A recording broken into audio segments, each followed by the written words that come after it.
There we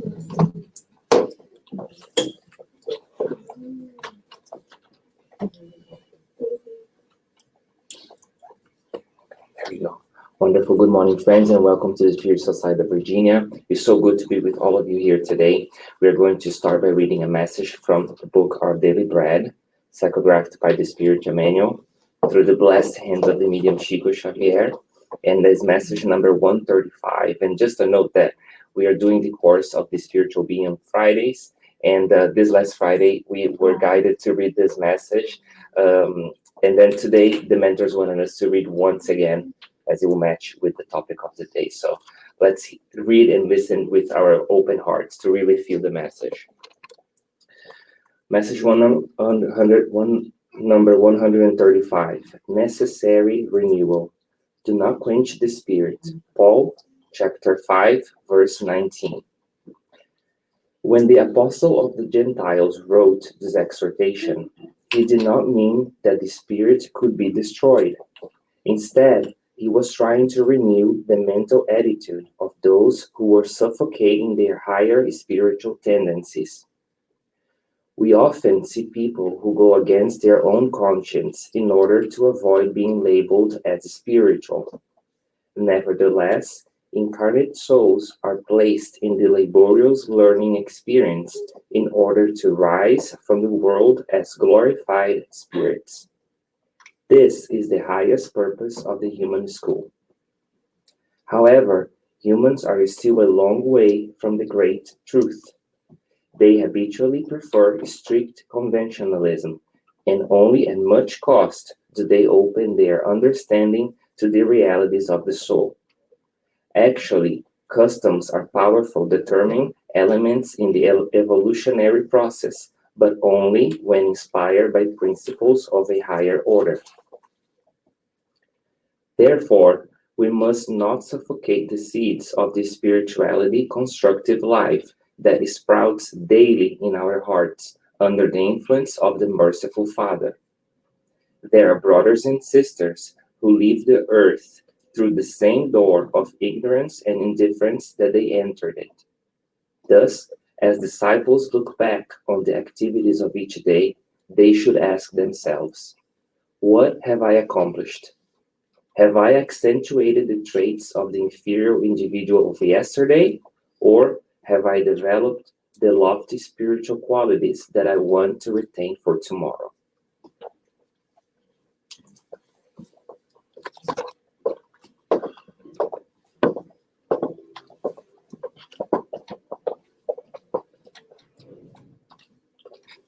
So let us prepare ourselves for the prayer. Prayer is power. It's an opportunity to be connected with God and feel His presence. Dear God, we cannot see you yet. We need to evolve much more, but we feel you at each breath. We cannot sustain ourselves without you. There's no doubt that you exist. You created us for reasons that we are yet to understand. And we rejoice in the purpose of growing closer to you. Feeling your love and spreading it, co-creating even more with you. When we look at the horizon and up in the sky, see many stars, planets, we can only imagine what we are yet to discover. So we don't want to look down, thinking about the past that should be blessed, even in our mistakes. But we should keep our heads up in optimism and hope. The hope of better days for everyone on earth. So right now we unite our hearts to pray for those who are living under cruel hands at home, at work, or in true war fields. We pray for soldiers who have to go to the battlefield for causes bigger than them, who leave their families behind and often may not come back. We pray for civilians who have their lives taken away all of a sudden, for families who remain apart. May they feel your presence and hear you whisper in their ears saying, "You're a child of God, stay strong, for this shall pass." You know the reasons why you allow us to go through these tough times. May we collaborate with you, being faithful to what you have already presented to us, feeling the joy in our togetherness, feeling your protection and guidance. We thank you for the permission of opening these learning moments and the therapeutic opportunity you give us. We love you, God. Thank you, and so be it. All right. You know, let me share something. Before we go, because at the end our minds are elsewhere. While our minds are here, this is the new challenge. Huh? We have changed the date. This is not updated, but in the community on WhatsApp, there's an update. My first Spiritist book challenge for children, teens, adults. Adults want, we have the books here, the blank books. You can fill it out. There's no right or wrong. Nobody's going to correct you. Nobody will. But we're going to read it for sure. It's an opportunity for us to write our own relationship with Spiritism. It's my first Spiritist book.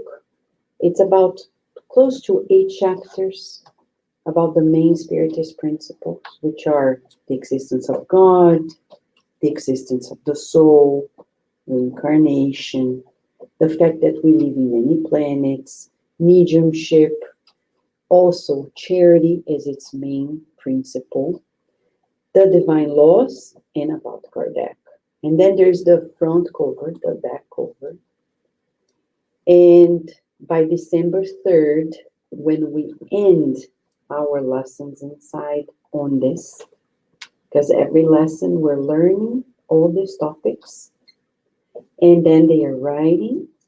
If you have missed any lesson, you can write down the topic you missed, take a blank page at home, do the drawing, write about it, a paragraph, bring it back, we glue it on your book. And at the end, you can get the prizes too. All right? There are 2 prizes. One that you take for immortality. In a million years, people are going to say, "Whoa, you got this prize at the SSVA." Yes, I did. Because it's inside of you. It's a knowledge you will never forget that is going to guide all of us for immortality. That prize, nobody's going to take away from you. But the actual prizes we give you here is going to stay on earth when you depart. But you're going to enjoy it till then, right? It's also for adults. All right, anyone can do. The new deadline is December 3rd. And the second one, it's Christmas Art Festival. We did it last year. We want to do it this year. And today you're going to be invited to join this mini play that we're going to do. Yes, it's going to be fantastic.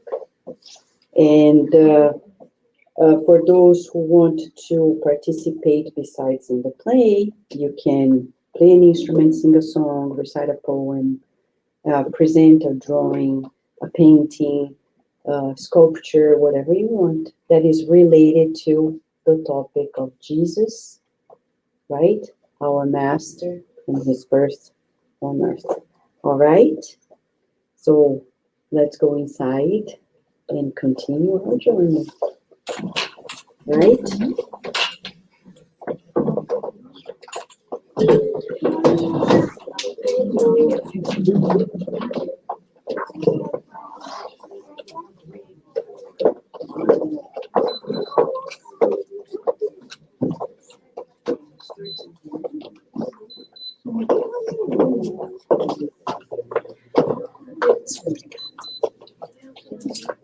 Where's my mask? Oh my gosh.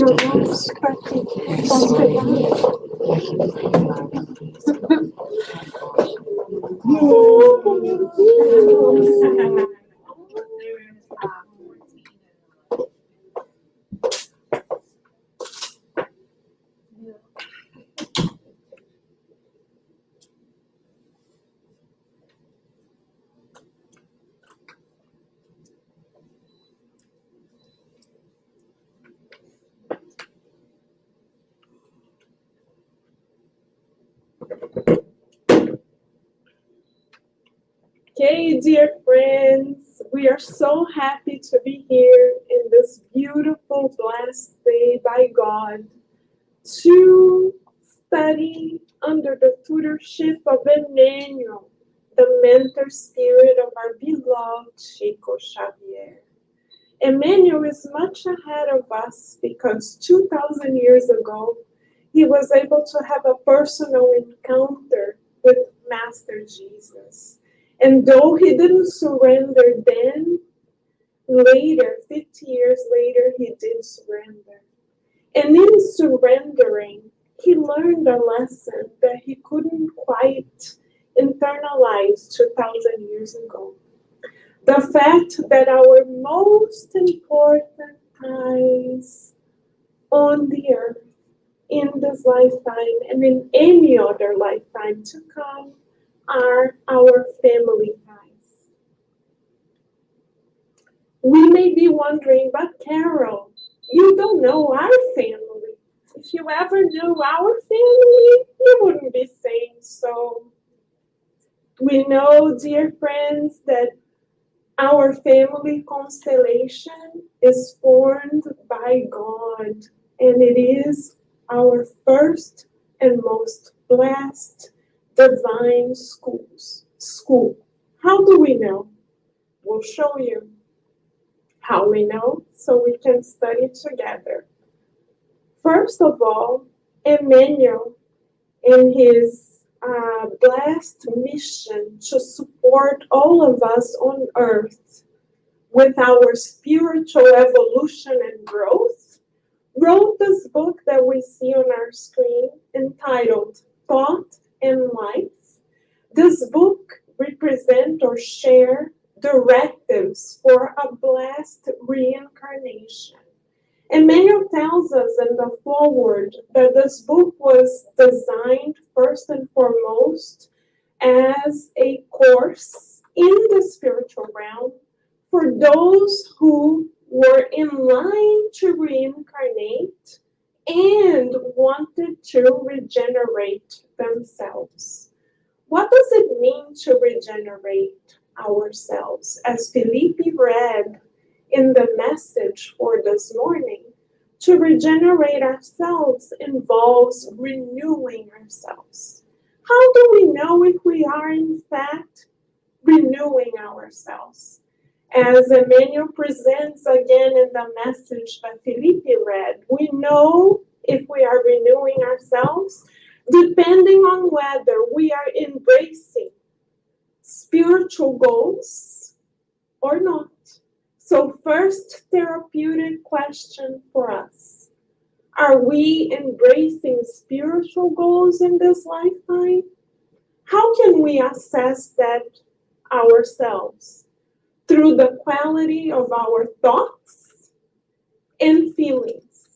Our thoughts and feelings give us life. They determine the quality of our lives. So if we wake up every day thinking of the bills we have to pay, of the new car we want to buy, of the new beach house we would like to have, of our retirement plans, of our 401k, and then once a month we think of someone else, of the other, as we do the bags for the homeless here, then we are failing. Because we didn't reincarnate to believe that the material experience we are living is the end all be all. It is not. This is why Emmanuel asked for Master Jesus' permission to dictate this book through the blessed hands of Chico Xavier. So we, reincarnated on earth, could be reminded of the purposes for which we are reincarnated. Of course, these reminders are already in our consciousness because we are children of God and God grants us all the same beautiful knowledge. But we need reminders. So thank you, Emmanuel, for reminding us. Today, specifically, friends, we are going to focus on chapter 12 of this book, which Emmanuel titles Family. This is the chapter we are going to focus on. And we are going to bring a question from the book The Consoler, also by Emmanuel. This book has not been translated into English yet, to our knowledge, but this book involves questions and answers. People asked questions to Emmanuel, and Emmanuel answered.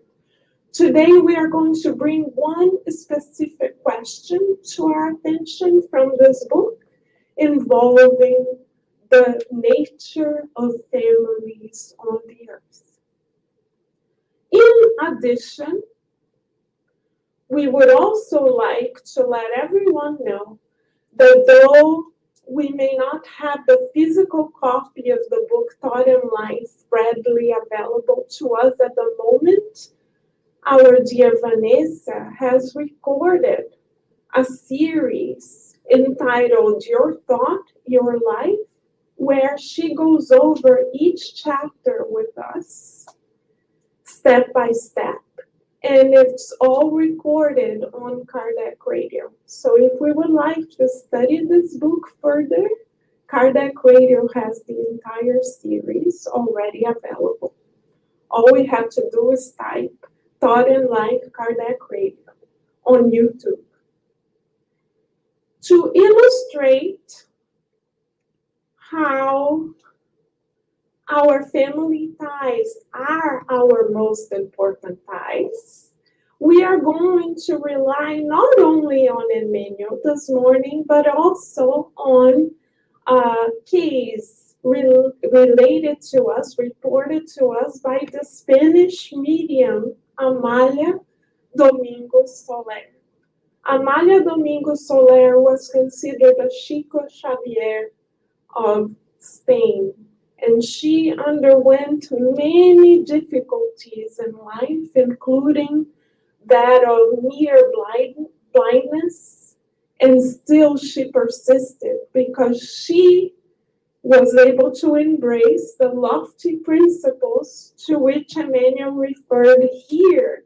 And in doing so, she renewed herself despite the physical, financial, social hardships, because she was incarnated in the 19th century. And back then, women did not have that much of a voice. So she had to be very courageous.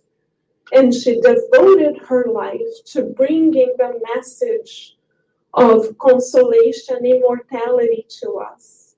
And if you would like to know more about Amalia Domingos Soler, there's an article that Alba Morales, our friend from the Spiritus Society of Baltimore, wrote, and that was published in the Spiritus magazine in 2015. If you have the app for the Spiritus magazine, which is, by the way, free of charge, on your phone, You will do 2 clicks and you will get there. And you can also enjoy the work of Amália Domingo Soler in a series that is already published on Kardec Radio's YouTube entitled 15 Cases of Past Lives. In these cases, Amália Domingo Soler beautifully shows us the law of cause and effect in action through real life accounts. Amália Domingo Soler used to read the newspaper, see tragic cases, and then ask the spirit mentors why this was so. And the spirit mentors responded to her. Because she thought of the collective good, she decided to share those responses with us. So the cases are very illuminating, and we recommend that everyone studies them. For today, we're going to focus on one particular case to illustrate Emmanuel's directives. So we're going to have Emmanuel and Amália Domingo Soler as our coaches for this morning.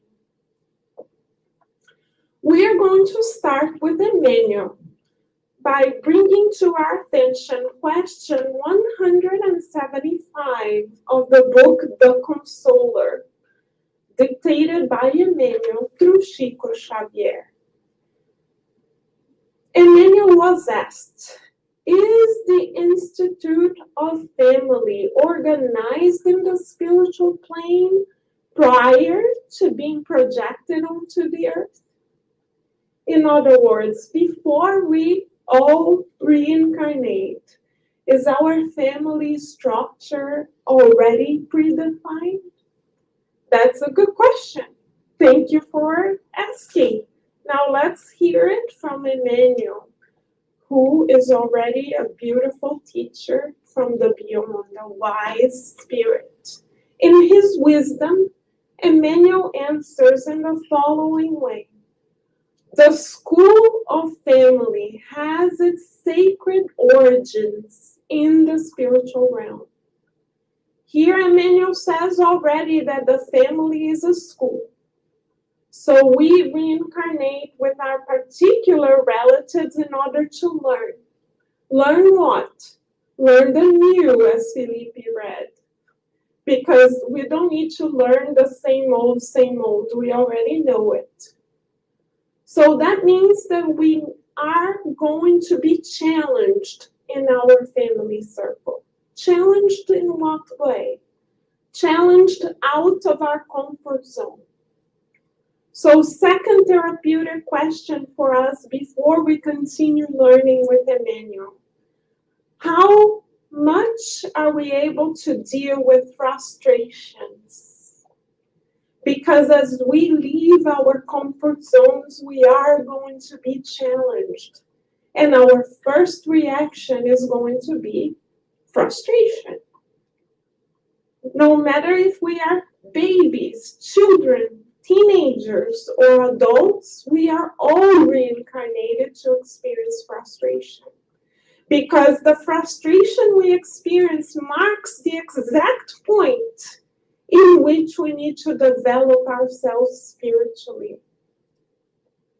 If we are experiencing frustration, it's because we don't yet have neither the understanding or the virtues, the spiritual virtues, which are needed for us to overcome this challenge. So, in order for us to know if we are progressing in this reincarnation, we need to come to really believe that the family is a school. And as such, we are here to learn the new. And second, that we are going to experience frustrations as we learn the new. Much like a child learning how to write for the first time. For us adults, it's so easy. But for them, in the beginning, it might be really overwhelming. They need that frustration. It's like climbing a mountain. So Emmanuel continues by saying, yes, everything is planned in the spiritual realm. How?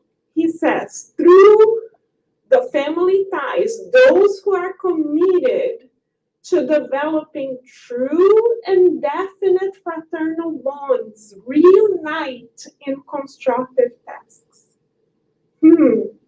So those in our family circles are the very spirits with whom we are being invited by God to develop true, number one, true and definite, definite means permanent, fraternal bonds. And we reunite in constructive tasks. So each family circle is built, designed in such a way so that together we can multiply the good. And we are being invited to love one another. How can we love one another? It can be through simple little steps, because no transformation gives leaps. All transformations are gradual. So through little steps, we can practice loving one another. For example, waking up with a smile in our face is already one way to love one another. Because if we wake up in a bad mood every day, we are contaminating everyone around us. So just by changing our disposition in the morning, we are already practicing loving one another. Simple little things. When we do repeated tasks throughout the day, there are things that we literally do every day, like cooking dinner, cooking lunch, doing the laundry, folding the laundry. Folding the laundry is one that I need to work on more. Yes, particularly confession, yes. And we may ask to ourselves, why do we have to do this yet again? But Mentor Joseph, one of the spirit mentors of the Spiritual Society of Virginia, once explained to us, it is through these repetitious tasks done with love that one day we will be able to build planets together, to sustain the sun day in and day out. The sun never asks for a day off. How can we build up the endurance to one day become a Christ-like spirit? It's through folding the laundry. Believe it or not, Mentor Joseph has explained this to us here at the Spiritual Society of Virginia. It is through taking the trash out, but without complaining. But then when we talk to those around us, we hear, oh, when we got married, we thought life was going to be this way, but it's that way. If only they. When we had children, we had X, Y, and Z hopes, but look at where things are now. We are very good at complaining about God's designs. But Emmanuel explains why this is such, why life in the family is at times challenging. Let's hear Emmanuel's explanation. Emmanuel tells us that the bonds of love within this divine institute, the family, are predominant. Thank you, Emmanuel. However, there are equally as well the ties of hatred and persecution deriving from an obscure past with the intent of transfusing themselves into fraternal solidarity with the future in mind. So you know that relative with whom we have challenges, emotionally speaking, we have reincarnated together to overcome those challenges. But we are very good at giving recipes to that relative. We know exactly what they need to do if only they listen to us. But we are not reincarnated to change the other person. We are reincarnated to renew ourselves, as Felipe reminded us. So the change, the locus of change is not outside of us. It is an inside job. So instead of asking about the other person's attitude, let us ask ourselves, what is our attitude? What are our feelings towards that person? What are the 3 most common thoughts we hold when we meet that person? What is the most predominant feeling we experience? Can we name it? Because if we can name it, then we can tame it. And how do we tame it? By transforming it, replacing it. How do we replace it? Mentor Joseph, once again, has taught us that we replace it by visualizing ourselves and that other person, the very person that, quote unquote, pushes our buttons, past this moment. So if it's the way they talk that gets to us, if it's the way they behave that gets to us, we visualize them past that moment. And we recognize that if we are there with them, it's probably because we taught them how to behave that way. How do we know?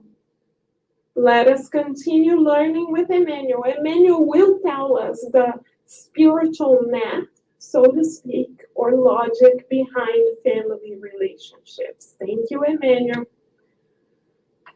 So Emmanuel explains family relationships can be considered an important basis of our mental reflexes, meaning our most common thoughts and feelings. So if we have, quote unquote, we say this with a lot of respect, someone that may be considered, quote unquote, tyrannical in our family, it is because we are receiving back the very thoughts and feelings that we harvested. Oh, but Carol, we have done everything right.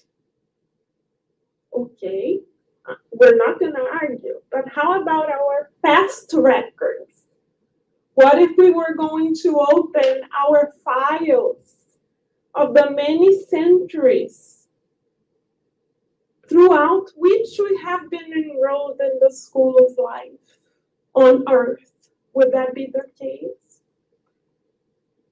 According to Emmanuel, if we are receiving tyranny, it is because we planted it. So the responsibility is ours. Does that mean we are going to accept abuse? Of course not. We are going to put boundaries, loving boundaries when needed, of course.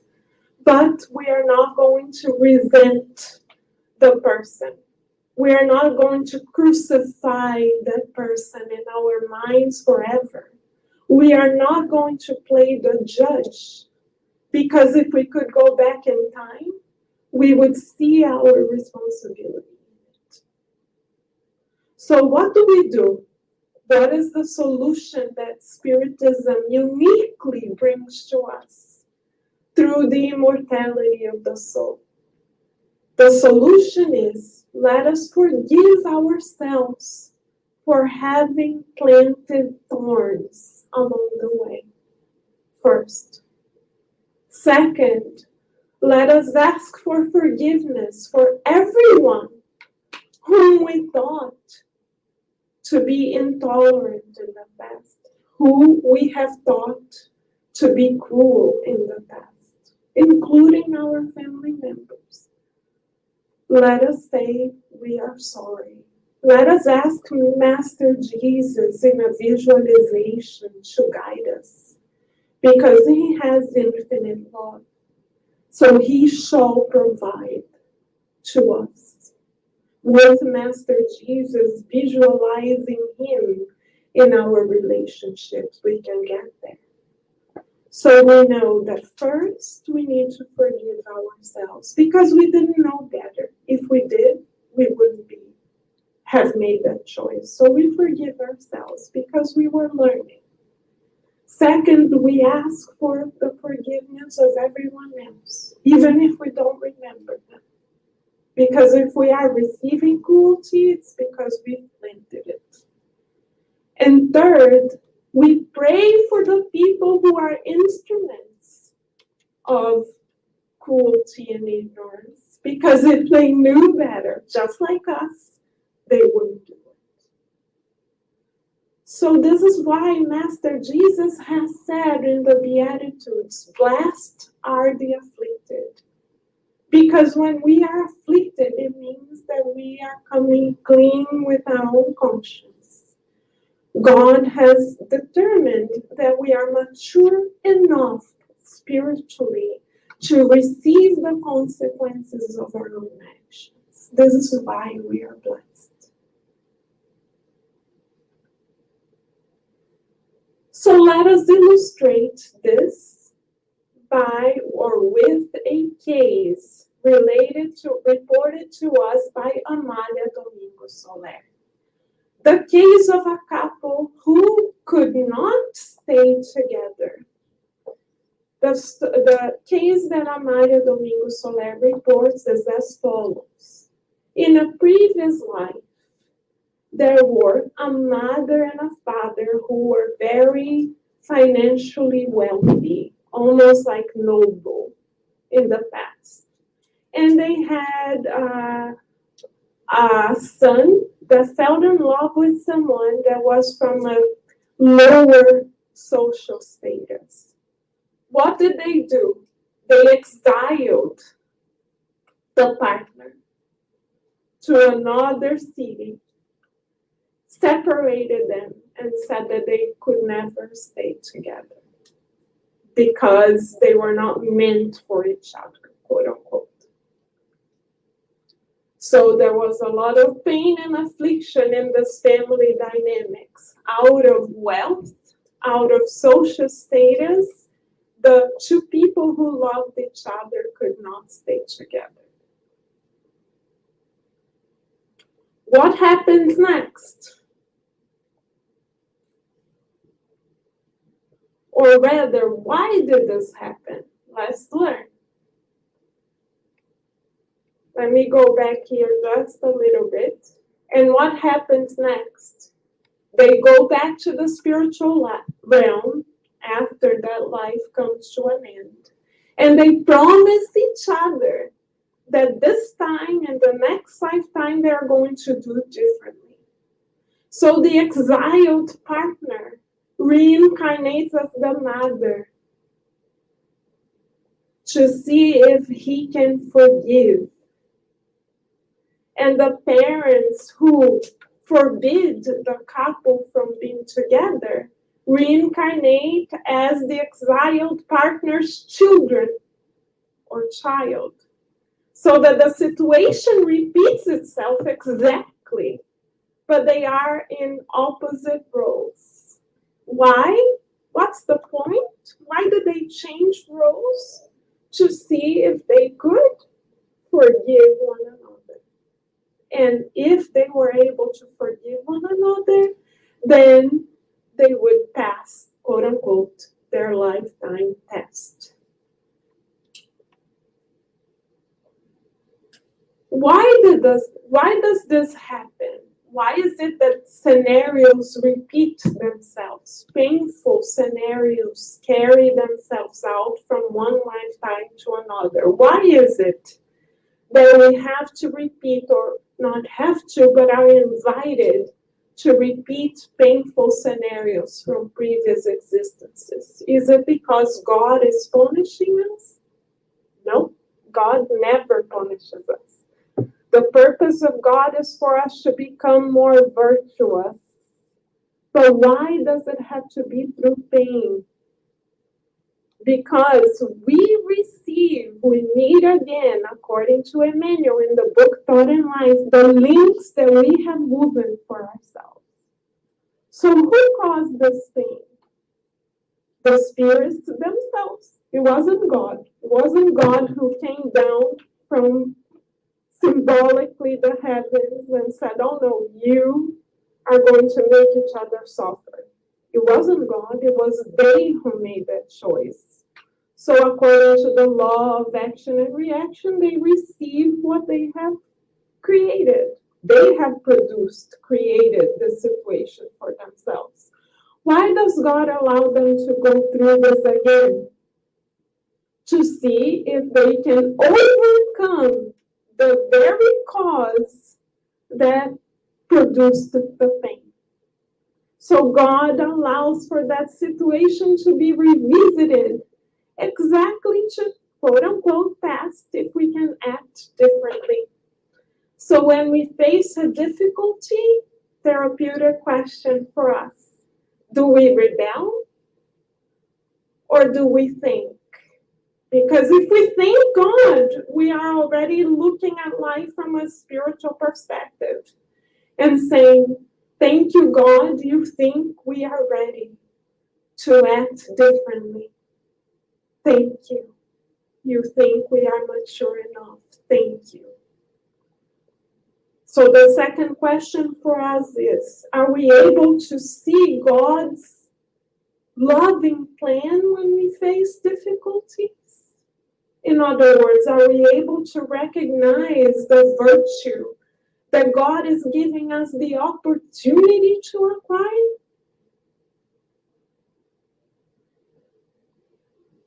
According to Amália Domingo Soler, in her report, the couple who faced this tragic separation in this new life was able to pass the test. Let us read what Amália Domingo Soler reports. She says, the mother, who is the exiled partner, reincarnated, decides to forbid the son, her former parent in a previous life, from marrying the young woman with whom he was in love. So the mother repeats the same cycle of pain experienced in their prior lifetime. However, the couple, who were the previous parents reincarnated, passed the test. Why? Because according to Amália Domingo Soler, they were able to forgive. Though they were prevented from being together, though they were completely geographically separated from one another, they obeyed the mother, they didn't hold grudges, and they understood where the mother was coming from. They said to each other in letters, according to Amália Domingo Soler, we don't need to be together to love one another. The young woman writes to the young man, I don't need to have your body to love you. I love you from heart to heart. So they spend their entire lifetime completely separated from each other, but loving one another in spirit. And they did not hold grudges. This is why they passed the test. They didn't pass the test, spiritually speaking, only because they did not rebel against the mother. Not only because they fulfilled the wishes of the mother, though the mother was being very intolerant. Not only because of that, but primarily because inside of them, they were able to forgive. They were able to not be resentful. This is when we truly pass the test. When our hearts are quote unquote light, because we are truly forgiving from the inside out. We are not reincarnated, friends, to wear masks. In other words, we are not reincarnated to smile on the outside and say, oh, we love you, when on the inside, that's not how we feel. When we discarnate, what counts is not the outside, because the outside is passing. The outside will literally stay on earth. What we would take with us, the inside, our feelings. So what matters is how we feel in the heart. And this is really hard to manage because there's no camera pointing to it. There are no applauses when we do things right, quote unquote right. It's only our consciousness and God that knows our inner world. Sometimes we are afraid of getting to know our inner world because it's much easier to wear masks, smile on the outside, say what other people would like for us to say, please everybody. It's so easy to be quote unquote nice on the outside. But when we discarnate, friends, the outside stays. And our real selves will be comprised of our innermost feelings. So, therapeutic question for us. Have we lately visited our inner world? What is our inner reality? The reality that no one sees because it's not on the outside. Are we able to have the courage to face ourselves? Because this is what we are reincarnated to do, to manage our emotions. The couple was able to do so, to renew their emotions, their feelings. They went from being intolerant to being forgiving. They changed on the inside. This is the true renewal that Felipe mentioned in the beginning of our meeting today. However, the mother was not able to get there. The mother repeated the same mistake. Let's go back to Emmanuel to understand why this takes place, why transformation, real transformation, inner transformation takes a lot of effort.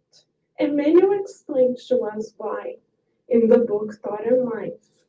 When exploring the family group from a spiritist, immortal perspective further, Emmanuel gives us even more specific directives. Emmanuel explains, moral degeneration in the family is the result of collective debts. So if we reincarnated in a family of alcoholics, in a family of drug addicts, in a family of sex addicts, whatever it may be, it is because we ourselves were involved in planting that seed of addiction. So now we reincarnate for what purpose? To see if we can overcome our tendency to be addicted and to see if we can be of help to those whom we were not able to help before. We were the ones who pushed our family members onto the abyss. Because if this were not the case, we would have a different family dynamic. So Emmanuel explains, we are compelled to endure. Compelled, meaning we have no choice. We are compelled to endure the painful, Emmanuel knows it's painful, thank you Emmanuel, return of the toxic mental reflexes we have produced. So we produced our current reality. So we may be thinking, Carol, come on, give us some hope. Yes, we hear you. The hope is what we plant today, we will harvest tomorrow.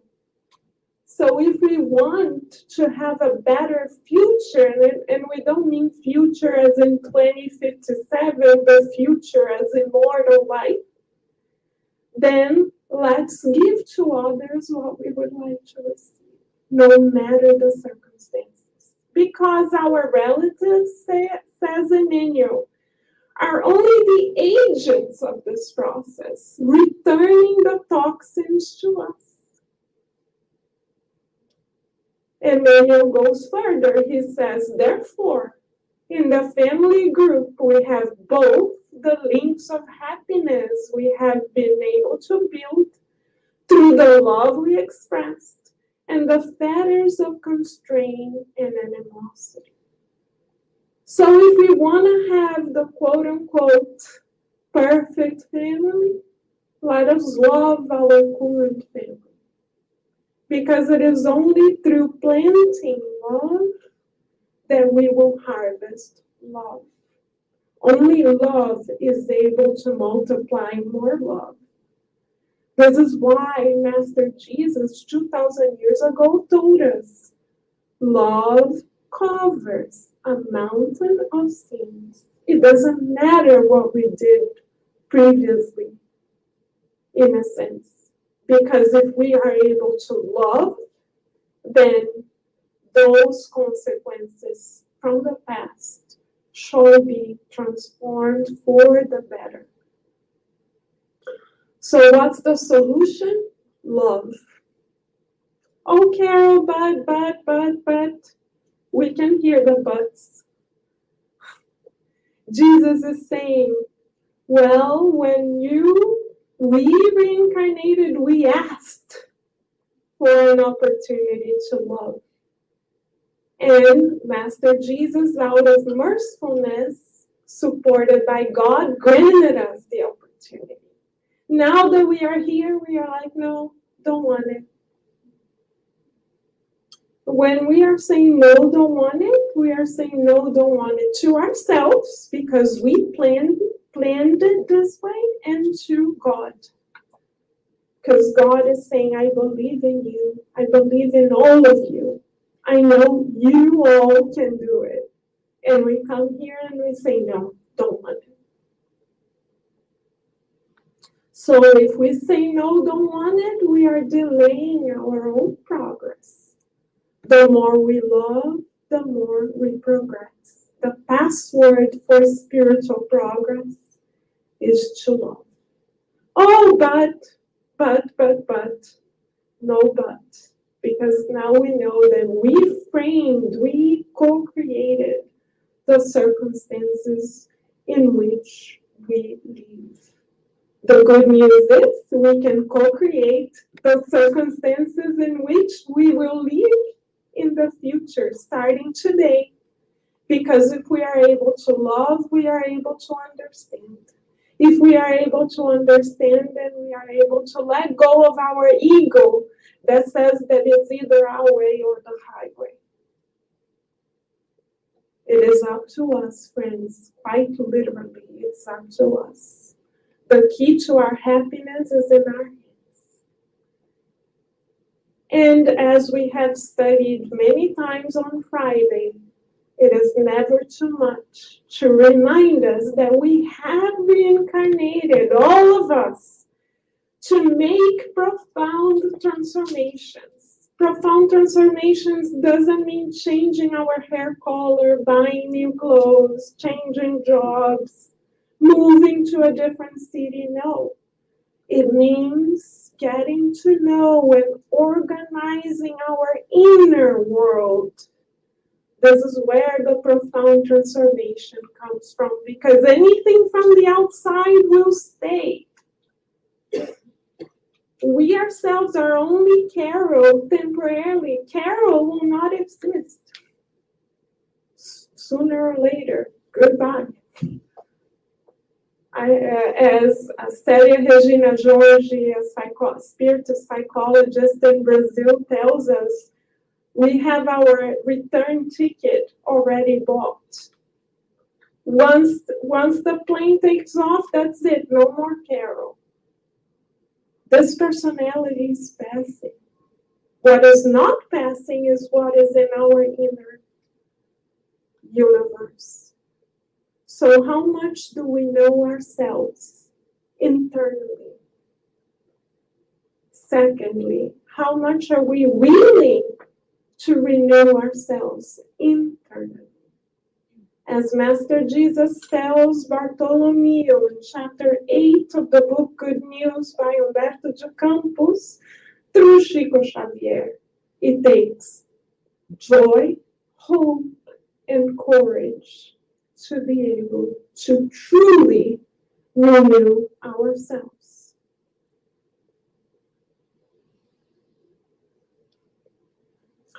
So how do we renew ourselves internally, deeply, profoundly, and thus do not fail in this reincarnation?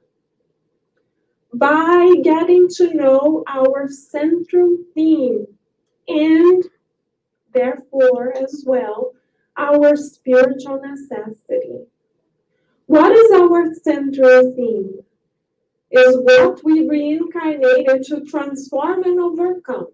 Our central theme is the very difficulty that we have, our inner challenge that no one sees, only ourselves and God, that we have reincarnated to, number one, transform, and number two, overcome.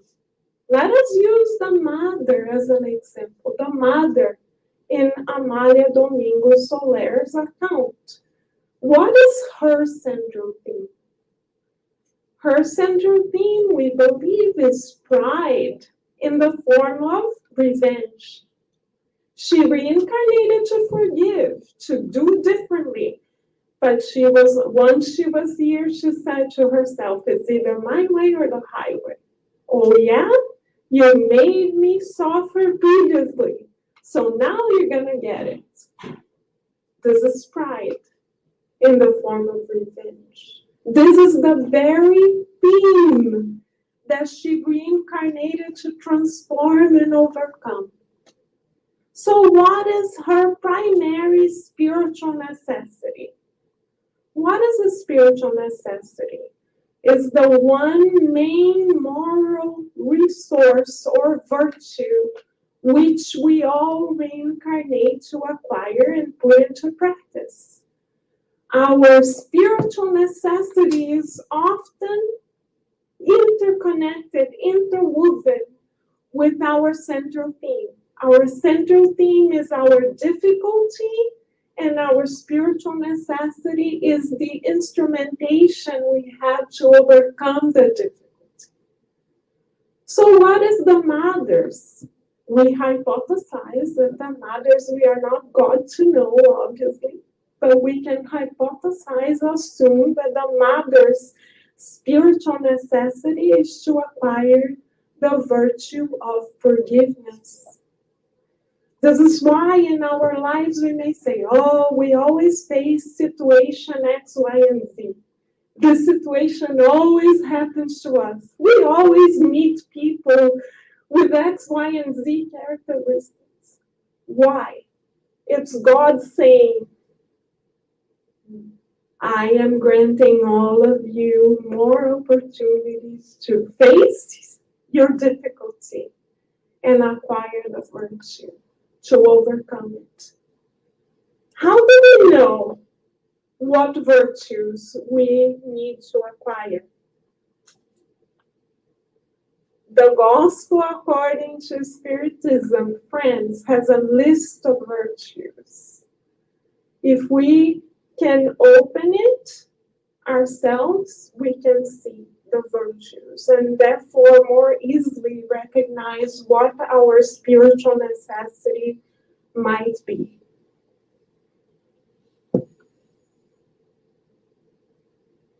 So let us think about it. We don't need to answer to any of us, but only to ourselves. Have we been able to identify our central theme? Meaning the most incredible challenge that we have reincarnated to overcome.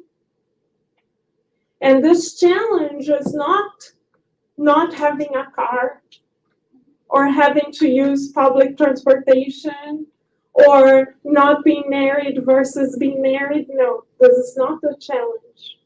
The challenge is a difficulty that we carry on the inside. So if at home, for example, we think it's either my way or the highway, things have to go my way or else, if people in our home are afraid of talking to us because they know we might, quote unquote, explode, our central theme may be vanity, because we need to be at the center of attention. In the family, we have the perfect, quote unquote, scenario to identify our central theme, because this is where we let our guards down and show ourselves, quote unquote, as we are. If, for example, we go home and we feel sad because our lives are not X, Y, and Z way, our central theme may be vanity also, because we think things need to be our way. We think that we are greater than God, that our plan is better than God's, that God didn't read the memo. If we think God didn't read the memo, mamma mia, vanity is our central theme. And we would dare to say pride too, because we think we are better than God, and selfishness too, because we think that God needs to listen to us. We want to sit God down on timeout and have God listen to us, because if only God knew what we know. Mamma mia. Another question. In light of our central theme, have we been able to identify what one of our main spiritual necessities within the family circle and in life might be? Again, what is a spiritual necessity? It is the virtue, that is the remedy that we need to become more evolved in this life and in many other lives, because we never lose virtues, we never regress, we always progress. So let us meditate upon this question so we can boost our spiritual progress, friends. And now we will finalize this morning's study session with a beautiful, enlightening quote from the Spirit, André Lewis, through Chico Xavier, found in the book, The Spirit of Truth. In this book, André Lewis tells us that we are an integral part, meaning essential, part of one another's pharmacy. Sometimes we face conflicts at home because we withhold love. Sometimes a child needs a smile. Sometimes a partner needs an encouraging word. Sometimes someone just needs an embrace. Or sometimes someone just needs a prayer. Or sometimes someone just needs a listening ear, an understanding presence.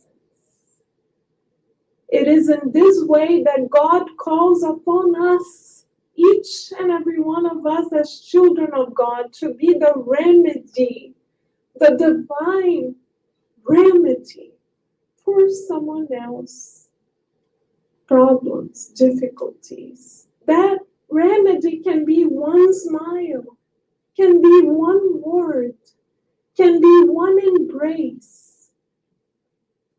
But sometimes when we interact with children, we say, "Oh, you're doing this again. Shame on you." Will you never learn? What kind of remedy is this, friends?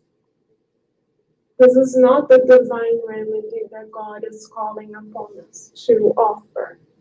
The remedy we are being called upon to offer is the remedy of compassion, of understanding, of love. And mothers truly understand this mission as they gestate the physical bodies of the reincarnating spirits. They literally sustain their life in the most important mission on earth. Congratulations. But we are all mothering remedies to one another. No matter what gender God has assigned us to in this life, we are all mothering remedies, gestating remedies for one another. Are we willing to offer it? As God counts on us to be each other's pharmacy. And now, as we prepare ourselves to end these moments of profound reflection, let us stay in the company of our Divine Master, the Doctor of all souls that understands our needs, and come to truly believe that He is our shepherd, and in His presence nothing shall lack. So let us count on the Master to coach us to new levels so that we are able to fulfill the profound inner transformations all of us have reincarnated to achieve. God believes in each and every one of us, including the reincarnating spirits here present. This is why God has granted us the opportunity to be here, because God knows we can succeed. And if we have God by our side, everything is possible, friends. So let us now prepare ourselves for the passage.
So let us prepare ourselves, feeling the joy of being our families, accepting the redeeming challenges, the love that comes from God inviting us to new beginnings.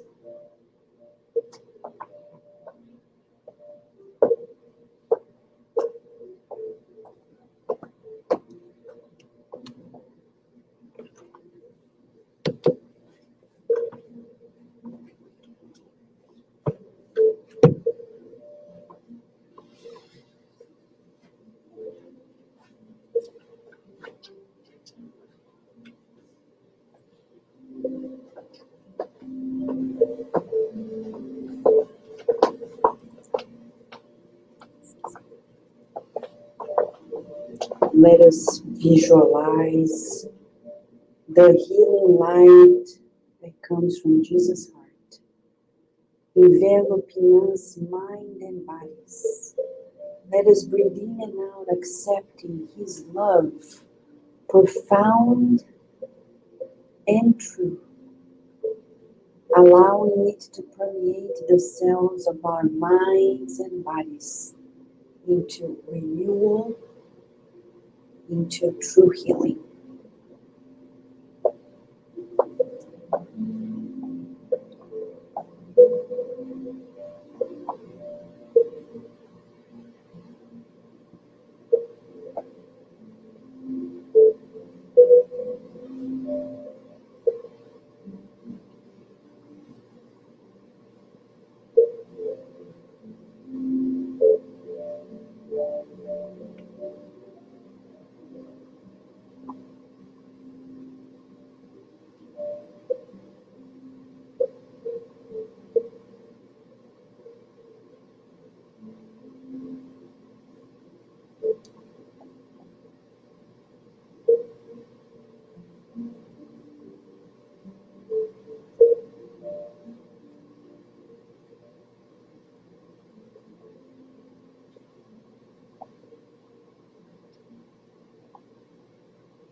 Let us continue feeling the presence of the spirit doctors, nurses, and therapists.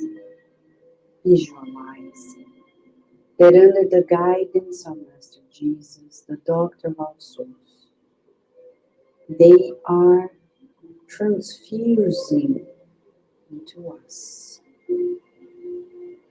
all the healing, balancing molecules that we need, the remedies for the mind and the body.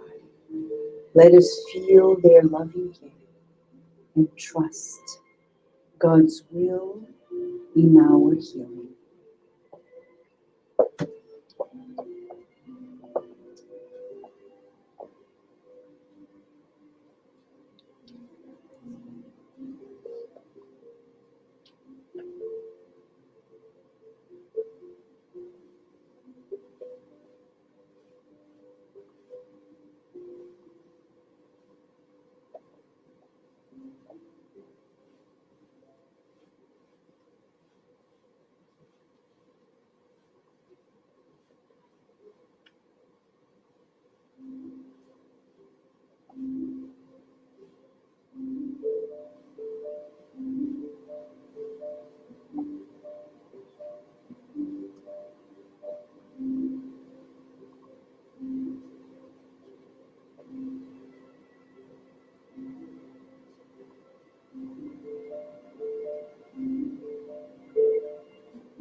Let us feel the presence of Jesus. He's our best friend. Visualizing him in front of us. He loves us dearly. He knows who we are.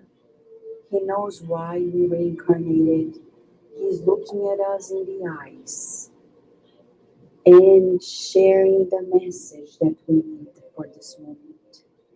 And we see that from his heart, a bright, protecting, healing light envelops us. And it's so warm and cozy that we feel as if he's embracing us. Let us surrender to his embrace of wisdom.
Let us all visualize Master Jesus, who is our best friend, in front of us.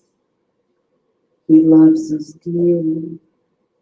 He smiles to us and radiates his loving energies, enveloping us in true care, in protection, in strength. Let us surrender to his loving and healing embrace.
So let us take a peek at the screen and see Master Jesus, visualizing him in front of us. He is our best friend. He knows what we need. Let us receive his embrace, his hug of energy, and allow him to strengthen us. Everything we need, he's providing to us. Let us breathe in and out and surrender to his healing care.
Okay.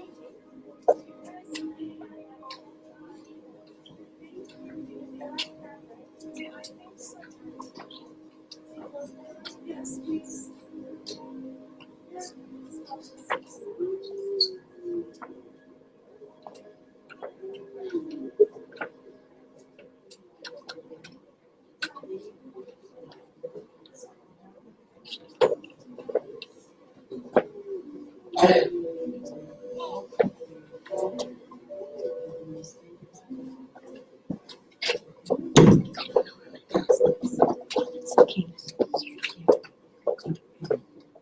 right.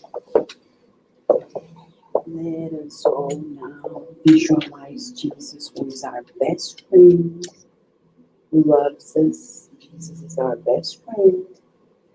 He is sending to us protecting, loving energies, healing. Let us visualize our homes and open the door of our homes to Jesus, allowing him to enter our houses and enveloping it in love and peace. Let us feel His healing embrace and surrender completely to His loving care.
Friends,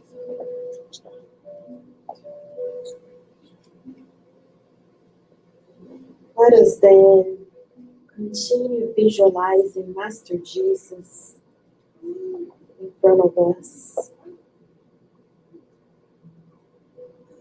His kind smile. And let us raise our thoughts. Dear Master Jesus, thank you so much for coming to earth to show us how to be true humans on earth. Thank you, Master Jesus, for being our guide and model, an example in our lives of true charity, fraternity, and love. This morning, Master Jesus, we thank you for this blessed life. And we thank you for this beautiful family that we have. The family through the blood ties, the families through friendship, the families through eternal brothers and sisters, because at the end of the day, we are all a big family. And we thank you especially today for those that were vessels for us to be here, those that renounce, those that committed to the most important ties, which is parenthood, brothers and sisters. And we pray for all families and homes around our planet so that peace can reign within our families, so that it can be extended to our whole society.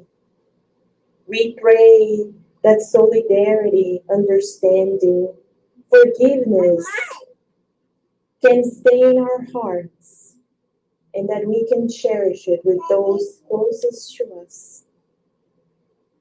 We pray that these blessings can be extended throughout the world to places where there's too much suffering, to criminal minds and hearts who are still in darkness, praying that your light can penetrate their hearts so that they also, as all of us, have the opportunity to start anew. Grateful for this beautiful morning and praying that we can stay with you throughout the week, reflecting in these deep teachings. We ask your permission and the permission of the mentors of this house to close our meeting of this morning, and so be it.